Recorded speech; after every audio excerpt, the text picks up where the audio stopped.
13 años de cárcel. Eso le costó a una mujer haber convertido su flota de buses en una máquina de lavar dinero para la pandilla más temida de El Salvador. Pero antes de esa condena, antes de que un juzgado la declarara culpable, esta misma mujer estuvo a un tris de convertirse en autoridad electa dentro del mismo municipio donde operaba su negocio. ¿Cómo llega alguien tan cerca del poder político mientras la fiscalía ya la tenía en la mira? Eso es exactamente lo que vamos a desarmar en este video. Si te interesan los casos donde la justicia salvadoreña logró desmontar redes criminales completas, con nombres, cifras y sentencias reales, este es tu canal. Y te conviene suscribirte ahora, porque lo que sigue tiene giros que probablemente no conocías. Vamos a trabajar con la sentencia judicial original, con el testimonio de un testigo protegido que decidió romper el silencio, y con el rastro financiero que la Fiscalía General de la República reconstruyó durante años. Y te adelanto una cosa, el dato que de verdad explica la gravedad de este caso no aparece hasta bien entrada la investigación, así que no te adelantes ni te vayas, porque cuando llegue vas a entender por qué esto se convirtió en uno de los golpes más importantes contra las finanzas de la Mara Salvatrucha. Empecemos por el terreno. Ilopango y Soyapango, dos municipios pegados al oriente de San Salvador, fueron durante años zona de dominio casi absoluto de la MS-13. Ahí circulaba una ruta de transporte colectivo conocida simplemente como la 29A, una de las líneas más usadas por la gente que se movía a diario entre esas colonias y la capital. Miles de personas dependían de esos buses para llegar puntuales al trabajo. Ninguna de ellas imaginaba que estaba financiando, sin saberlo, algo mucho más grande que un simple viaje de 25 centavos. Al frente de esa cooperativa estaba Florinda Reynos de Blomert, una mujer con presencia real dentro del municipio. No hablamos de alguien discreta o desconocida. Dirigir una flota de microbuses en una zona así implicaba tener contacto directo con motoristas, cobradores, comerciantes de las paradas y también con actores mucho menos visibles. Manejar transporte público en El Salvador nunca fue solo un negocio, es una posición de influencia, capaz de mover votos, empleos y favores dentro de un municipio entero. Esa influencia terminó llevándola, en 2018, a un lugar que sorprendió a mucha gente. El partido Arena la inscribió formalmente como candidata a sexta regidora propietaria en la planilla municipal de Ilopango. Detente en ese dato un momento, porque cambia por completo la lectura de todo lo que viene después. No estamos hablando de una persona operando en la sombra. Su nombre iba a figurar en una boleta electoral real. Su cara iba a estar en volantes repartidos por todo el municipio. Y si nada hubiera interrumpido ese proceso, terminaría votando decisiones municipales sobre el mismo territorio, donde, según reveló después la Fiscalía, ayudaba a mover dinero de la estructura criminal que sometía a esa misma población. Entonces, ¿qué fue exactamente lo que la Fiscalía descubrió detrás de esa cara de empresaria exitosa? La investigación reconstruyó un esquema con reglas precisas. La MS-13 colocaba capital dentro de negocios que ya existían y funcionaban de forma aparentemente legal. Ese dinero ayudaba a esos negocios a crecer, comprar más unidades, ampliar el local, renovar equipo, y a cambio, la pandilla se quedaba con el 70% de las ganancias generadas. El dueño formal, la cara que atendía clientes y firmaba papeles ante el banco, se quedaba apenas con el 30% restante. El catálogo de negocios usados bajo este modelo era amplio: restaurantes, billares, sorbeterías, panaderías, talleres de carpintería y, por supuesto, una cooperativa entera de transporte urbano. Esa diversidad no era casualidad. Mientras más variado el abanico de negocios, más difícil resultaba para cualquier auditor detectar el patrón detrás de cada uno. Cada comercio tenía su propia clientela, su propia contabilidad, su rutina completamente normal de cara al público. Lo que los unía era invisible, el origen del capital que los había hecho crecer. Cuando los investigadores revisaron las finanzas de Blomert, encontraron algo que no cuadraba de ninguna manera con lo que declaraba ganar legalmente: $212,700 de incremento patrimonial sin ningún respaldo legítimo. Su defensa alegó lo esperado en este tipo de casos, que era una empresaria capaz, que había préstamos detrás de cada compra, que cada dólar tenía explicación. Es el mismo argumento que aparece, con variaciones mínimas, en casi todos los procesos de lavado de dinero del país. La jueza a cargo revisó movimientos bancarios, adquisición de unidades, crecimiento patrimonial año por año, y no encontró nada que sostuviera esa versión. Lo que sí encontró fue un patrón sostenido en el tiempo, y en un juicio de lavado de activos, un patrón documentado vale mucho más que cualquier explicación dada de improviso frente al tribunal. Y acá aparece algo que todavía no te conté. Blomert no era la única pieza de este engranaje. La fiscalía identificó a otros 5 testaferros trabajando bajo el mismo esquema, cada uno en un negocio distinto, cada uno en una colonia diferente, pero todos conectados al mismo sistema de reparto de ganancias. La persona clave para destaparlos a todos fue un criteriado, alguien que decidió colaborar con la justicia a cambio de beneficios legales, identificado únicamente bajo el alias Padrino. Su testimonio va a volver a aparecer más adelante, y con mucho más peso. Este es un buen momento para suscribirte, porque lo que viene ahora es todavía más oscuro que un simple esquema de negocios. Hasta este punto ya sabes cómo se lavaba el dinero. Lo que falta es entender de dónde salía originalmente, y ahí es donde el caso se pone realmente pesado. Según el testimonio de Padrino ante el Juzgado Especializado de Sentencia C en 2019, ese dinero provenía de 3 fuentes principales: la extorsión cobrada mes a mes a comerciantes y transportistas de la zona, la venta de droga al menudeo en las mismas colonias y, esto es lo que muchos no esperan escuchar, también de homicidios. Dinero obtenido, según el testigo, después de eliminar a quien se negaba a pagar la cuota, a quien representaba competencia para el negocio criminal o a quien simplemente sobraba. Ese dinero no podía quedarse guardado como efectivo indefinidamente. Una estructura tan grande necesitaba moverlo, hacerlo crecer, convertirlo en algo que pareciera legítimo ante cualquier institución financiera. Ahí es exactamente donde entraban los testaferros, personas con cara pública, negocio formal y capacidad de manejar sumas grandes sin encender alertas inmediatas en un banco. Todo este engranaje recibió nombre propio dentro del expediente: Programa Santa Lucía, atribuido directamente a la MS-13. No fue un plan improvisado de un día para otro. Fue una estructura financiera sostenida durante años, con reglas fijas y reparto constante. La operación que finalmente lo desarticuló se llamó Cuscatlán, y bajo ella, la Fiscalía llegó a contabilizar más de 580 personas investigadas, de las cuales 263 terminaron enfrentando juicio formal. 580 personas. Repetilo mentalmente un segundo, porque esa cifra por sí sola descarta cualquier idea de que esto haya sido un esquema pequeño o aislado. Estamos hablando de una red ramificada en decenas de negocios, sostenida porque cada persona involucrada tenía algo que perder si hablaba de más, y algo que ganar quedándose callada.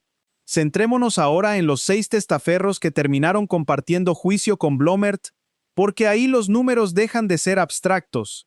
Irma Lorena Rodríguez, dueña de 2 restaurantes y varios comedores en la zona, tampoco pudo explicar el crecimiento de su patrimonio. Su justificación fue que un puesto de venta de tamales le generaba más de $40,000 al año. La jueza descartó esa explicación de inmediato. Pénsalo un segundo. Una persona parada frente a un tribunal, intentando convencer a una jueza de que la venta de tamales alcanza para generar semejante cifra. No es un detalle gracioso al azar. Es exactamente el tipo de coartada que estas redes utilizan una y otra vez, apoyándose en negocios pequeños y familiares que nadie asociaría con dinero criminal. Las condenas dentro de este mismo proceso variaron bastante según el peso de cada persona dentro de la estructura. José Joel Quinteros, alias Spider, recibió la sentencia más dura de todas: 19 años de cárcel. Carlos Antonio Gómez, conocido como Orco y señalado como líder directo del grupo de testaferros, fue condenado a 10. José Ernesto Bielmán y Juan Francisco Iraeta recibieron 13 años cada uno. Y junto a ellos, Florinda Blomert e Irma Lorena Rodríguez, también con 13 años de prisión. Pero hay un dato que rompe la narrativa fácil de todos culpables. 4 personas más acusadas en el mismo proceso terminaron absueltas, porque la fiscalía no logró probar de manera contundente su participación directa con la MS-13. Ese detalle importa. Demuestra que la condena no fue automática ni colectiva, sino construida caso por caso, con pruebas específicas para cada acusado. Para cualquier persona que vivió en esas colonias durante esos años, lo que este caso confirma resulta particularmente incómodo. Cada pasaje pagado, cada cuota de extorsión cobrada a un vecino, cada venta callejera de droga, terminaba en algún punto financiando negocios de apariencia completamente normal. No hacía falta esconder el dinero en cuentas en el extranjero cuando existía algo mucho más simple y efectivo, una ruta de buses que la gente usaba a diario sin hacer preguntas. Esto conecta con algo que la comunidad salvadoreña radicada en Estados Unidos entiende de forma muy particular. Buena parte de la migración de esos años estuvo motivada precisamente por vivir bajo esta clase de incertidumbre constante, no saber si el negocio de la esquina era un negocio real o una fachada, no saber si el dinero del pasaje terminaba en manos de la misma estructura que extorsionaba a la familia. Esa desconfianza cotidiana empujó a miles de personas a irse. Ahora bien, saber de dónde salía el dinero es solo una parte de la historia. La pregunta más difícil de responder es otra. ¿Cómo logró sostenerse este esquema durante tanto tiempo sin que ninguna institución lo frenara antes? Y la respuesta no está adentro de la pandilla, está en todo lo que la rodeaba. El caso de la Ruta 29A ocurrió dentro de un contexto muy concreto, un El Salvador donde por años existió una tolerancia notable hacia la mezcla entre estructuras criminales, empresarios locales y política municipal. Justo en la semana en que Blomer figuraba en una nómina electoral respaldada por un partido tradicional, la fiscalía ya contaba con evidencia de que su patrimonio no cuadraba con sus ingresos declarados. Y sin embargo, dentro de esa estructura partidaria nadie hizo la pregunta que hoy parece obvia: ¿de dónde salió realmente el dinero de esta candidata? Ese silencio no puede explicarse por falta de información, porque la investigación ya venía siguiendo ese rastro financiero desde antes de que se anunciara públicamente la candidatura. Se explica más bien por una dinámica política donde las alianzas con el sector transporte, crucial para movilizar votos y financiar campañas, casi nunca pasaban por un filtro riguroso sobre el origen del dinero involucrado. Durante mucho tiempo, el transporte colectivo salvadoreño funcionó como un cruce casi inevitable entre negocio, política y crimen organizado. Quien controlaba una ruta, controlaba también votos, territorio y una fuente constante de ingresos. Esa es la primera fisura institucional visible en este caso. Hay una segunda, todavía más profunda. El testigo padrino no solo señaló a Blomert, apuntó hacia toda una red de comercios funcionando bajo la misma lógica de reparto: 70% para la estructura criminal, 30% para el dueño formal. Sostener un sistema así durante años requería, necesariamente, la colaboración pasiva de mucha gente fuera de la pandilla. Contadores que preferían no hacer preguntas incómodas. Entidades financieras que dejaban pasar depósitos sin activar suficientes alertas. Autoridades locales dispuestas a mirar hacia otro lado con tal de conservar apoyo político en tiempos de elección. Nadie de esos actores necesitaba pertenecer formalmente a la MS-13 para volverse parte del engranaje. Alcanzaba con la indiferencia, con esa actitud de «eso no me corresponde a mí resolverlo». La operación Cuscatlán arrancó en febrero de 2018 y en su momento representó uno de los golpes financieros más importantes contra la Mara Salvatrucha en la historia reciente del país. Pero el proceso judicial contra los 6 testaferros, con Blomert entre ellos, tardó 2 años completos en llegar a sentencia firme, 2 años para condenar a 6 personas por hechos que la propia fiscalía ya tenía prácticamente documentados desde el inicio de la investigación. Ese plazo no es accidente ni ineficiencia gratuita. Refleja algo que cualquiera que haya seguido un caso judicial complejo en El Salvador conoce bien: la lentitud de un sistema que, aunque contaba con evidencia sólida, debía enfrentarse a defensas legales costosas, recursos interpuestos uno tras otro, y una cultura judicial que durante años no estaba preparada para perseguir con velocidad estructuras financieras tan enredadas como esta. Y ahí está, en el fondo, el verdadero problema que expone todo este caso. No fue únicamente que la pandilla tuviera acceso a dinero, fue que existía todo un entorno empresarial, político, judicial, dispuesto a darle tiempo, cobertura y hasta una candidatura electoral a quienes lo lavaban.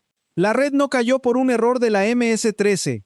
Cayó porque, después de años de tolerancia acumulada, hubo finalmente una fiscalía dispuesta a perseguir el dinero hasta el final, sin importar a quién salpicara. Volvamos ahora al momento exacto donde ese equilibrio se rompió. El 11 de febrero de 2018, Blomert fue presentada oficialmente como candidata a regidora por Arena en Ilopango. Su nombre ya estaba en la papeleta, su rostro en el material de campaña, su historia de empresaria exitosa del transporte, lista para recorrer las mismas calles donde manejaba su negocio todos los días. 4 días más tarde, esa misma mujer amaneció detenida. Pensá en lo apretado de ese margen. 4 días es apenas el tiempo necesario para organizar un evento de campaña, repartir volantes, coordinar una caminata por el mercado. Y fue, casi al día, el mismo tiempo que le tomó al sistema de justicia pasar de una investigación abierta a una orden de captura ejecutada en la calle. El 15 de febrero de 2018, las autoridades salvadoreñas confirmaron la detención de varios propietarios de negocios vinculados a estructuras de pandillas dentro del mismo operativo Cuscatlán. Entre los capturados, junto a cabecillas ya identificados y otros testaferros de la red, estaba la mujer que apenas 96 horas antes había sido presentada como sexta regidora propietaria. Su nombre nunca llegó a aparecer en una boleta el día de la votación. La fiscalía se adelantó a las urnas. Pone en contraste esos dos momentos dentro de una misma semana. Al inicio, un partido tradicional presentando con entusiasmo a su nueva figura política, la empresaria del transporte con años de trayectoria, al frente de una de las cooperativas más grandes de la zona.